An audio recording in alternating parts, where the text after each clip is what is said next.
Pedro Venceslau, te deixei esperando um pouco, mas foi por um bom motivo, como você viu. E queria que você trouxesse a informação que você apurou, que é importantíssima, de como repercutiu na Câmara, que foi, o presidente da Câmara, Hugo Motta, foi o símbolo desta resistência do Congresso a esta medida de aumento do IOF, de alíquotas do IOF.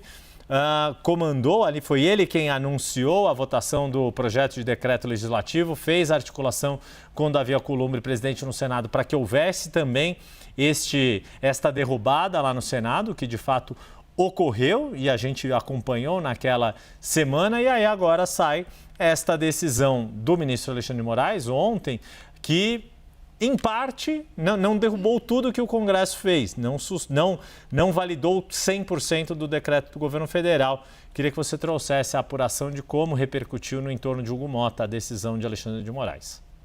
Olha, Yuri, no entorno do Hugo Motta, a leitura foi que houve uma derrota e uma vitória parcial.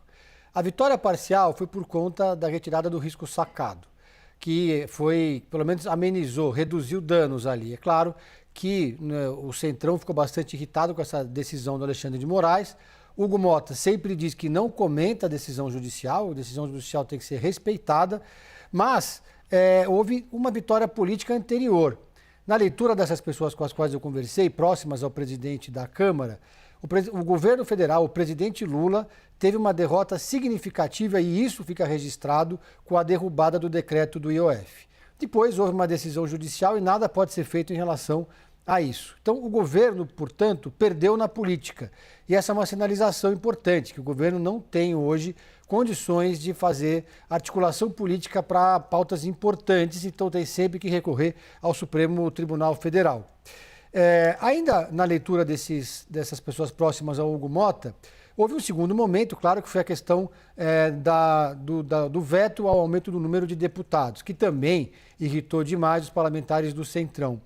Nesse caso, também há uma leitura que o presidente Lula poderia ter deixado essa decisão para o Davi Alcolumbre. Ele poderia não ter feito esse veto, ter deixado até o prazo do 1º de outubro, que é o prazo que foi estipulado pelo Supremo Tribunal Federal, o que obrigaria o Senado a tomar uma decisão. Mas ele quis comprar esse desgaste. E quis comprar esse desgaste nesse caso, porque na leitura do entorno de Hugo Motta, há uma ofensiva do governo federal contra o Congresso e pessoalmente contra ele próprio. Hugo Motta já assistiu, assessores levaram a ele aqueles vídeos que circulam nas redes sociais com aquele personagem que eles batizaram de Hugo Nem Se Importa. Não há registro de que essa campanha que ataca pessoalmente Hugo Motta ou o Congresso Nacional tem assinatura do PT.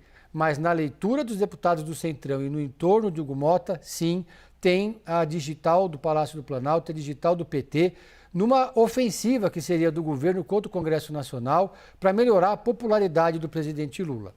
Dito isso, o entorno de Hugo Motta disse que ele não pretende retalhar na mesma moeda, apresentar pautas bombas. Não foi isso que a gente viu ontem de madrugada, quando apareceu uma pauta bomba que pode tirar alguns bilhões de reais do orçamento. Então, nesse momento, a gente vê, de um lado, uma relação de aproximação do Hugo Motta e do Davi Alcolumbre com o Palácio do Planalto e com o governo, todos unidos na defesa do Brasil, da soberania e contra o tarifaço de Donald Trump, mas isso não significa que a situação está pacificada dentro do Congresso Nacional em relação a outras agendas envolvendo o governo. Foram dois movimentos que foram mal recebidos pelo Congresso Nacional. A questão da decisão do Supremo Tribunal Federal em relação ao IOF, apesar do risco sacado ter considerado uma pequena vitória, e a questão do veto ao aumento do número de deputados, Yuri. Pois é, acho que essa questão do veto pegou mais forte do que a do IOF, até porque a do IOF me parecia que o desenho, o cenário já estava, a Luísa Martins trouxe, foi antecipando para a gente a tendência de decisão que de fato acabou se confirmando. Só para concluir, uma última coisa. Tá, esqueci desse detalhe. Também há uma leitura de que lá na frente o próprio presidente Lula vai acabar pagando a conta política do IOF, que o Congresso fez a sua parte, deixou registrado ali que era contra o aumento de imposto. O governo federal insistiu, foi judicializar, recorreu ao Alexandre de Moraes e agora o presidente Lula que vai ter que lidar com isso. Já não está mais nas mãos nem de Alcolumbre nem de Hugo Motta.